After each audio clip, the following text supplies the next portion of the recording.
غاښونو درد دپاره یو بهترین عمل درته ښیم، یو مجرب عمل دی او زه په خپلم دا عمل کوم او الحمدلله تر اوسه پورې زما په غاښ درد نه دی راغلی. تاسو هم دا عمل کوئ، د غاښونو د درد نه به محفوظ وئ او نورو ملګرو سره شیر کوئ،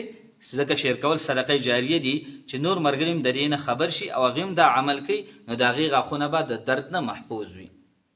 ګورئ چې کله ماخوستن لمونځ کوئ، فرض دې وکړه او 2 رکعته سنت دې وکړه، نو چې کله ویتر کوئ، ویتر ته ودرېدلې، نو په اولني رکعت کې به اذا جاء نصر الله صورت ووایي او په 2م رکعت کې به تبت یدا صورت ووایي او په 3م رکعت کې به